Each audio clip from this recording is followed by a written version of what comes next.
Amara had always believed her marriage to Chaik was built on trust. They had been together for 5 years, and though life in Lagos wasn't always easy, they had managed to keep their love steady. Chaik worked as a senior manager at a popular real estate firm in Victoria Island, while Amara ran a small boutique in Surulere. For weeks, Amara noticed her husband had been acting differently. He came home later than usual, often distracted and glued to his phone. When she asked, he gave the same excuse. "Work is just hectic. Babe, we're closing a big deal." On this particular Friday morning, Amara decided to do something she hadn't done in a long time. Surprise him at his office with his favorite meal, jollof rice and plantain from the small restaurant they both loved in Yaba. She imagined his face lighting up with joy when she showed up unannounced. She carefully packed the meal into a food flask, wore her best floral dress, and even applied a touch of lipstick. The drive to Victoria Island was long, but her heart raced with excitement. She thought about their early years, the times when he couldn't stop calling her, when surprises were normal. But when she arrived at the tall glass building that housed Chaik's office, something felt off. The receptionist hesitated when Amara introduced herself as Chaik's wife. After a pause, the woman forced a smile and said, "Oh, yes, madam. Please wait a moment." Amara didn't think much of it. She sat in the waiting area, clutching the food flask, completely unaware that the truth she was about to uncover was already waiting, not in Chaik's arms, but on his desk. Cliffhanger, the secretary whispered nervously into her phone, "She's here." While waiting, Amara noticed the strained glances staff were giving her. 2 junior employees passed by, one whispering, "That must be her." The other nudged him to keep quiet. Amara's chest tightened, but she brushed it off as paranoia. She smiled politely, adjusting her dress. After nearly 20 minutes, she grew restless. She stood up, insisting she would go to Chaik's office herself. The receptionist hesitated but eventually nodded. As Amara walked through the corridor, she noticed framed photographs of executives on the wall. She saw Chaik's face among them, confident, smiling, his suit perfectly tailored. Pride swelled in her heart, reminding her why she loved him. But just before she reached his office, she heard muffled voices inside. She stopped, straining her ears. A woman's laugh echoed, followed by Chaik's voice, low but warm. Her heart skipped. She pressed her ear against the door, her palm sweaty. "You're my only piece in this madness," Chaik said. The woman giggled again, her tone intimate. Amara staggered backward. The food flask trembled in her hands. She wanted to burst in, confront him, demand answers. But something stronger than anger pulled her back, the need to know the full truth. So instead of knocking, she turned sharply and walked back toward the stairs. If her husband was hiding something, she would find out exactly what it was, no matter how much it hurt. Cliffhanger. As she descended the stairs, she bumped into a courier carrying an envelope marked confidential, addressed to Chaik, but falling right at her feet. The envelope lay on the floor as though fate had dropped it into her hands. The courier quickly apologized and bent to pick it up, but Amara's instinct was faster. She grabbed it before he could. "I'm his wife," she said firmly, though her voice trembled. "I'll deliver it." The courier hesitated but then nodded, relieved to leave. Amara looked down at the envelope, her heart pounding. The bold red confidential stamp seemed to scream at her. She should return it. She should trust her husband. But deep inside, her gut told her otherwise. She carried the envelope outside, sat on a bench near the car park, and stared at it for several minutes. Finally, with trembling fingers, she tore it open. What she found inside shattered her. It was a printed email exchange between Chaik and another woman. The woman signed her name as Ngozi, and the words on the page burned her eyes. "I can't wait until you leave her for good. Last night was unforgettable. Don't let her suspect a thing." Below, Chaik had replied, "Be patient. Soon she'll know nothing matters more than you. I'll figure out how to end it." Amara's hand shook so violently that the pages almost fell to the ground. Her husband wasn't just cheating. He was planning to leave her. She stuffed the papers back into the envelope, her mind spinning. She wanted to scream, to throw the food she had brought to the office windows. But instead, she wiped her tears quickly, got into her car, and started the engine. One thing was clear. Her marriage was crumbling, and she had to decide what to do before he made the choice for her. Cliffhanger. As she drove off, her phone buzzed with a message from Chike. "Babe, I'll be home late again tonight. Don't wait up." That night, Amara couldn't eat. The food she had prepared for Chike sat untouched on the kitchen counter. She paced the living room, clutching the envelope to her chest like it was both a weapon and a wound. Her mind replayed their years together, the wedding, the promises, the struggles they had survived. Could it all have been a lie? When Chike finally came home close to midnight, he smelled faintly of perfume that wasn't haze. Amara sat on the couch, her eyes red from crying. "Babe, why are you still awake?" he asked casually, dropping his briefcase by the door. She wanted to confront him then and there, to throw the papers at his feet. But instead, she forced a smile. "Just missed you." Chike leaned down and kissed her forehead, not noticing how stiff she had become. He muttered about being tired and disappeared into the bathroom. Amara sat frozen, gripping the envelope. Something told her the truth was even bigger than what she had read, and she was determined to uncover every detail before making her move. Cliffhanger. As she finally drifted to sleep, her phone lit up on the nightstand. A new message notification from an unknown number. "Amara, you deserve to know the full story. Meet me tomorrow." The next morning, Amara's hand shook as she read the mysterious text again. Who could it be? And how did they know her name? Her boutique felt like a prison that day. Customers came and went, but her mind was far away. By noon, she couldn't take it anymore. She texted back, "Who are you?" The reply came instantly. "Someone who knows the truth about your husband. Meet me at Cafe Aroma in Yaba at 3 p.m. Amara's heart pounded. She thought about ignoring it, about pretending none of this was happening. But she couldn't, not when the future of her marriage, her life, was at stake. At exactly 3 p.m., she walked into the cafe. The place was buzzing with university students, their laughter and chatter filling the air. She scanned the room nervously until her eyes landed on a woman sitting alone at the corner table. The woman, dark-skinned and elegant, waved her over. Amara approached cautiously. "You don't know me," the woman began, her voice calm but firm. "But I know your husband, and I know what is hiding. It's not just an affair. It's something that could destroy you if you don't act fast." Amara's throat went dry. She clutched her handbag tightly. "What do you mean?" she whispered. The woman leaned forward, her eyes sharp. "Chike isn't who you think he is, and the truth is already on his desk." Amara's fingers trembled as she picked up the flash drive the mysterious woman slid across the cafe table. The stranger's face remained calm, though her eyes flickered with urgency. "My name is Ephema," the woman finally said. "I work in the same company as your husband. What I'm about to show you isn't easy to accept, but you must see it for yourself." Amara's heart raced. Part of her wanted to walk away, to toss the drive in the trash and return to her life of denial. But something deep inside whispered that this was the moment her world would change forever.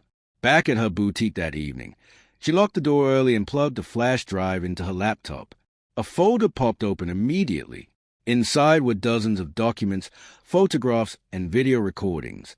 Her breath caught as she clicked the first file, a scanned contract signed by Chike. But it wasn't a work contract. It was an agreement involving fraudulent land sales, properties that didn't exist, sold to wealthy clients who had invested millions.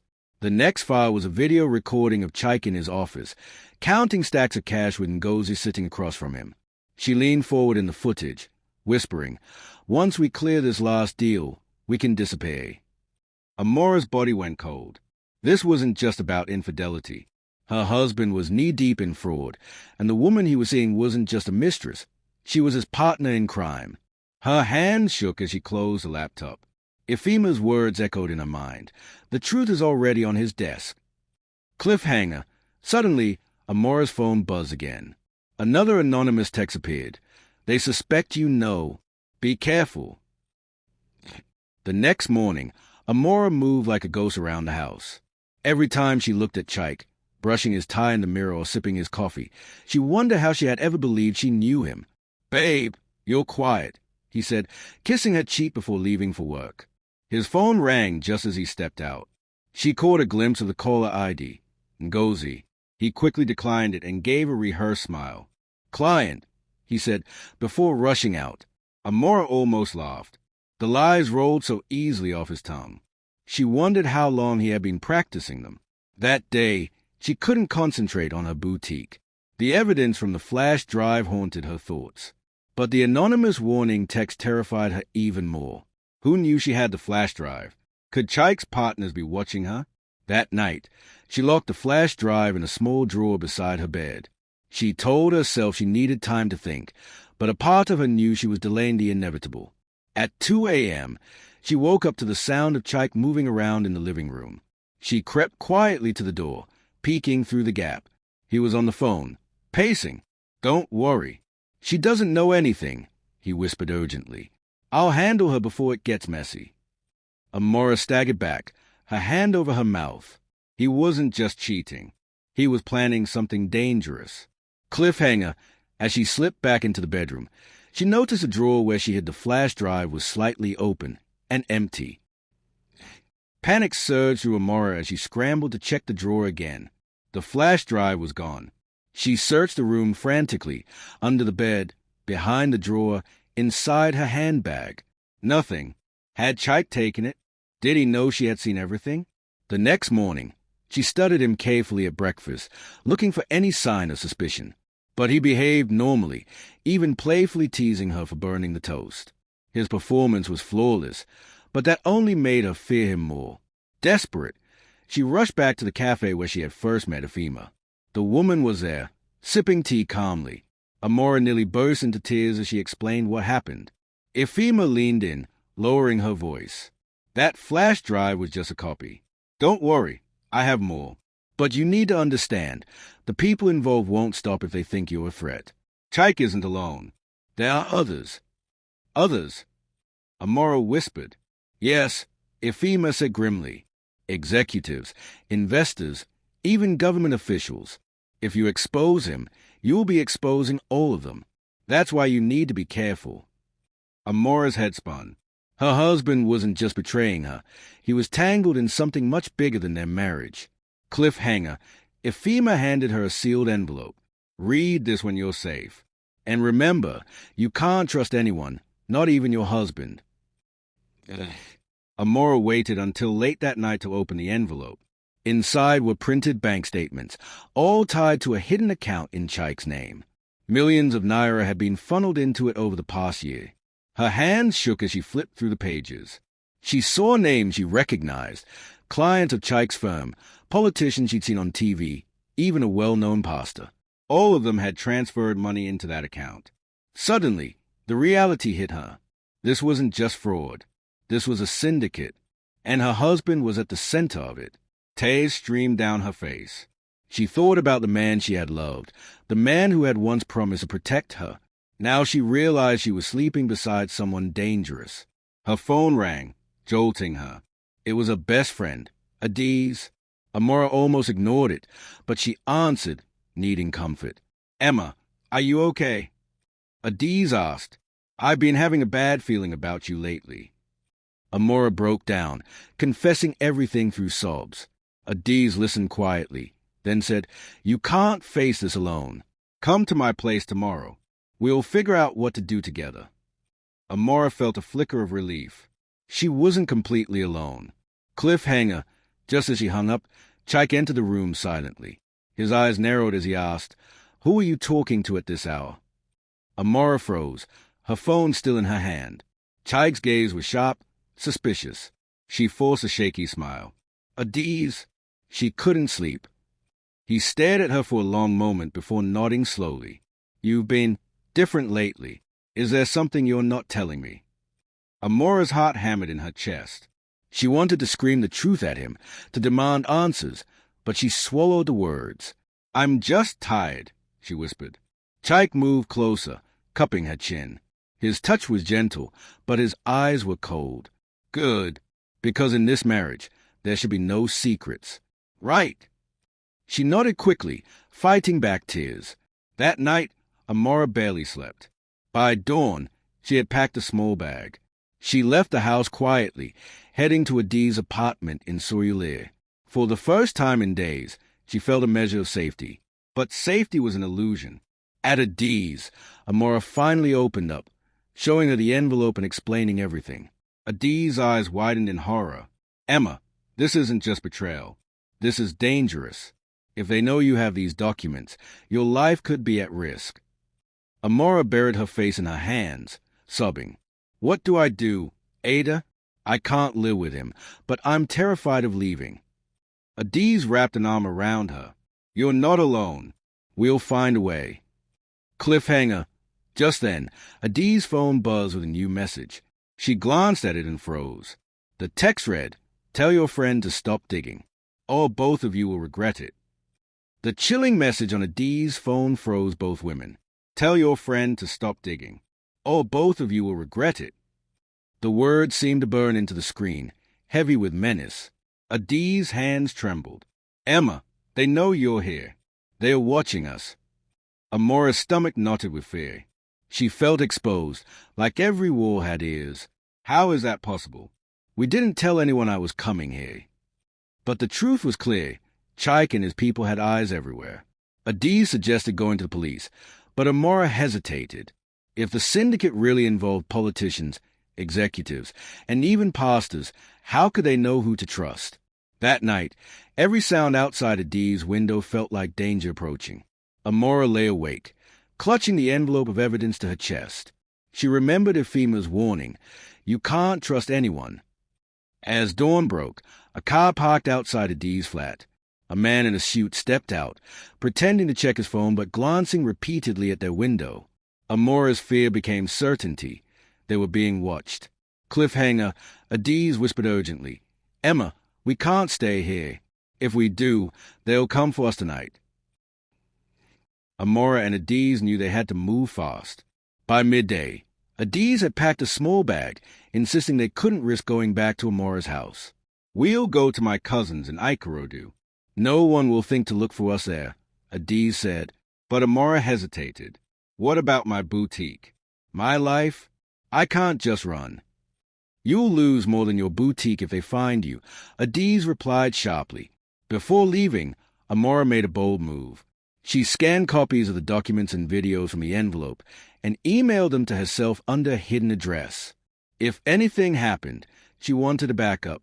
They left in Adiz's small Toyota, weaving through Lagos traffic. Every honk, every car that trailed them too long, made Amara's heart pound. By evening, they arrived at a quiet compound in Ikorodu. Adiz's cousin, Blessing, welcomed them warmly, unaware of the storm chasing them. But just as Amara began to feel a flicker of safety, her phone rang. It was Chaik. She froze, staring at his name flashing on the screen. She answered with a trembling voice. Hello. Chaik's tone was cold, sharp. Amara, come home. Now. Cliffhanger, before she could respond. He added chillingly, You have something that belongs to me. Amara's blood ran cold. How much did he know? Had he discovered Efima's involvement? I don't know what you're talking about. She lied weakly. Chaik chuckled darkly. Don't play games with me. Emma, you think you're smart, but you're not. Return what you took, and maybe we can forget this ever happened. Her hand shook so badly Adiz had to take the phone from her. Chaik, leave her alone. Adiz snapped. There was silence. Then Chaik's voice hardened. Adiz, stay out of this. You don't know what you're stepping into. People have died for less. The call ended abruptly. Amara burst into tears. He knows. He knows I have the documents. Adiz hugged her tightly. Then we'll make sure those documents don't just vanish. We'll get them into the right hands. That night, Blessing noticed two strange men loitering near the compound. She whispered nervously, Emma, are you sure you're safe here? Amara realized nowhere was safe anymore. Amara and Adiz drove back toward the mainland to meet Efima at a small church compound in Soryule. The location surprised them, public, yet quiet. When they arrived, Efima was pacing anxiously. She pulled them inside the church hall before anyone could notice. I shouldn't even be here, Efima whispered. They are closing in fast. 2 people from the company have already disappeared. I think Chaik suspect me too. Amara's voice shook. What do I do? I can't live like this. I just wanted a marriage, a life. Efima squeezed her hand. Listen to me. If you try to confront Chaik, he will silence you. The only way to survive this is to expose the entire syndicate at once. Don't give him the chance to cover his tracks. Adiz frowned. Expose them how? The police? The media? Before Efima could answer, a loud bang echoed outside. The women froze. Through the window, they saw two men in black suits stepping out of a car, scanning the area. They found us, Efima hissed. We have to leave now. Cliffhanger. As they rushed toward the back exit, a gunshot shattered the church window, sending shards flying across the hall.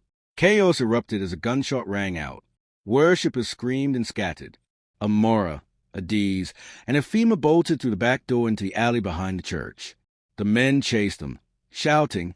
One of them fired again, the bullet whizzing past Amara's ear. She stumbled, but Adiz yanked her forward. They sprinted down the alley, lungs burning, until Efima led them into a narrow side street where Keek's tricycle was parked. She shoved some cash at the driver. Go! Fast! The Keek roared to life, bouncing over potholes as the men gave chase on foot. The driver zigzagged through traffic, narrowly escaping. Finally, after what felt like an eternity, they reached a crowded market where the men couldn't follow unnoticed. The women spilled out of the tricycle, gasping for air. Amara's body shook uncontrollably. She realized her life had transformed overnight. She was no longer just a wife. She was a target in a deadly conspiracy. Efima grabbed her shoulders. Amara, listen to me. You can't hide anymore. You need to decide, are you going to keep running, or are you going to fight back? Amara wiped her tears, her fear hardening into resolve. If Chaik wants war, then war is what he'll get. The tiny recorder sat in Efima's palm like a ticking bomb. Amara stared at it, hardly believing such a small device could hold the power to bring her husband and his powerful allies crashing down. Efima pressed play. Chaik's voice filled the air, cold and calculating. Tell the clients the land is ready. Once the funds hit the account, we disappear. Ngozi will handle the transfers. Don't worry about Amara. She'll be out of the picture soon enough. Amara's blood ran cold. Out of the picture, she whispered. Her hands shook violently. This wasn't just infidelity. Chaik was plotting to erase her, permanently. Adiz grabbed her hand. Emma, this is a proof you need. With this, no one can deny the truth. But Efima looked grim. Proof won't matter if you don't survive long enough to use it. They've killed people for less. We need a strategy. Amara's fear burned into rage. She straightened her back, her voice firm. I won't run anymore. Chaik thinks he knows me, but has forgotten who I am. I will fight back. Cliffhanger. Amara clenched the recorder in her fist, just as her phone buzzed with a new message from Chaik. Meet me tomorrow. Alone. Or Adiz suffers. The message twisted like a knife in Amara's chest. Adiz grabbed the phone from her, her face pale. He's threatening me now? Emma, you can't go. Amara's eyes filled with tears. I can't let him hurt you. He knows you've been helping me. Efima shook her head. This is a trap. If you go alone, you may not come back. But Amara knew she had no choice. The man she once called her husband was now her predator, and he had no intention of letting her lie free. That night, she barely slept. Every creak of the house felt like footsteps coming closer. She dreamt of their wedding day, his vows echoing in her ears, promises he had never intended to keep. By morning, she had made up her mind. She would meet Chaik, but not without the recorder. At the agreed location, an abandoned warehouse near the port, Amara walked in alone. The air smelled of dust and danger.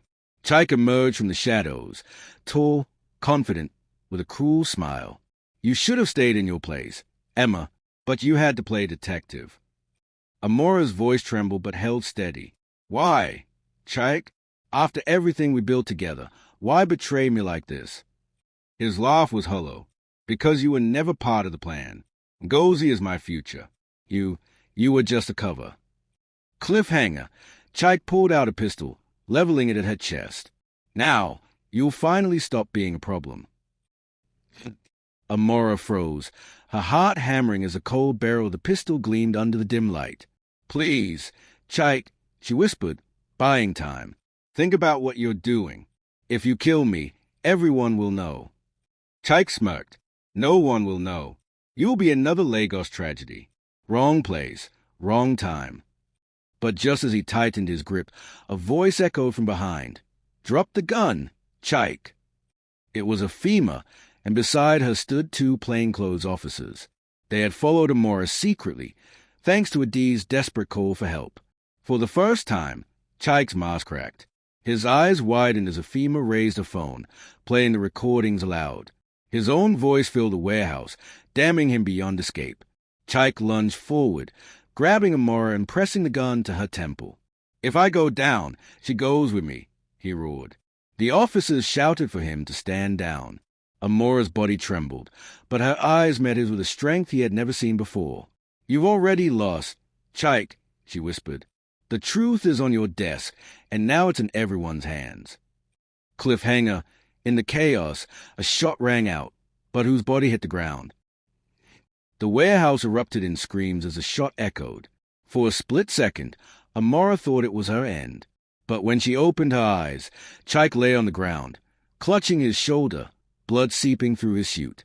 The officers rushed forward, disarming him. Amara stumbled back, tears streaming down her face as she realized she was still alive. Chike glared up at her, his voice hoarse with rage. "You think you've won? You don't know the people you're dealing with. They'll never let you live." But his threats carried no weight anymore. The recorder, the documents, the videos, everything was enough to dismantle the syndicate. As the officers dragged him away, Amara felt a strange mix of grief and relief. The man she once loved was gone, replaced by a stranger she could barely recognize. Later that evening, news broke across Lagos. Senior real estate manager arrested in multi-billion naira fraud scandal. Chike's face was everywhere, his shame public, his empire crumbling. But with every headline came whispers of danger. The syndicate was vast.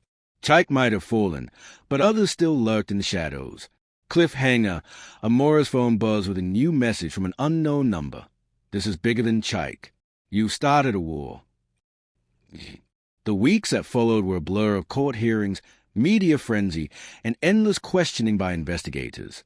Amara became the unwilling face of resilience, the wife who uncovered one of Lagos's biggest scandals. But behind the cameras, her life was in pieces. Her marriage was destroyed. Her name was dragged across gossip blogs. And the fear of retaliation hung over her like a storm cloud. Yet through it all, she found strength. Adiz remained by her side, a sister in the fire. Afema, though forced into hiding for her safety, became a quiet source of encouragement. One evening, standing outside her boutique, now reopened, Amara looked at the sunset washing over Lagos. She was scarred, yes, but she was not broken. Her story had begun with a simple act of love, a wife surprising her husband at his office. But it ended with betrayal exposed, lies shattered, and truth victorious. She whispered to herself. The truth was already on his desk, and now the whole world has seen it. Her eyes hardened with determination. "I will not be silent. If they've started a war, then I will finish it." As she walked back inside her boutique, the world outside buzzing with her name, Amara knew her life would never be the same again. But for the first time in years, she felt free. Final note. The camera fades on Amara's face, a woman reborn, no longer defined by betrayal, but by her unbreakable spirit.